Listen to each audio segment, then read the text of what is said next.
Hello everyone, welcome to another video. I am now going to show you how to do top stitch side 1. This is the exact same steps as the top stitch side 1 for the mini zipper pouch, but instead it's just a little bit larger. So the first thing that you're going to need to do is flip over your fabric.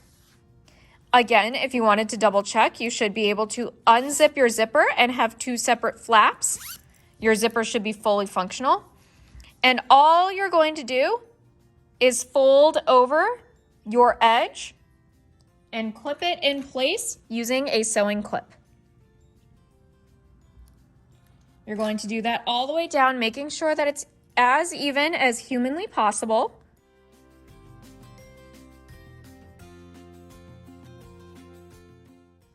And that's it for clipping the top stitch in place. We're going to sew on this side of the zipper, not on this side. If you want to make sure that you've done it correctly, you should unzip your zipper. And again, you should have two separate sides of your zipper. It should not be closed at this point.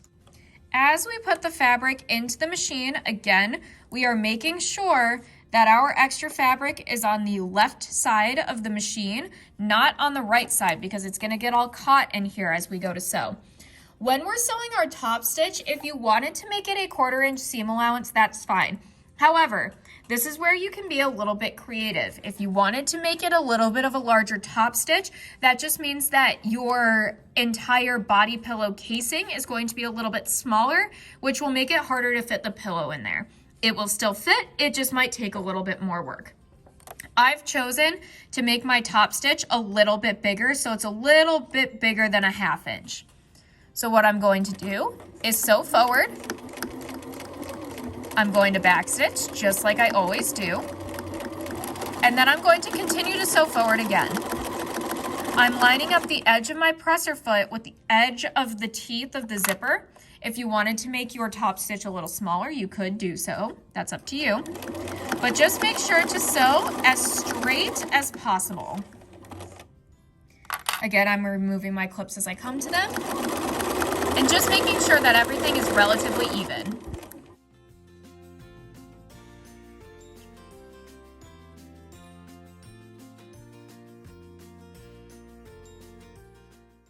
You can tell that toward the middle of my top stitch, it got a little bit larger than a 1/2 inch.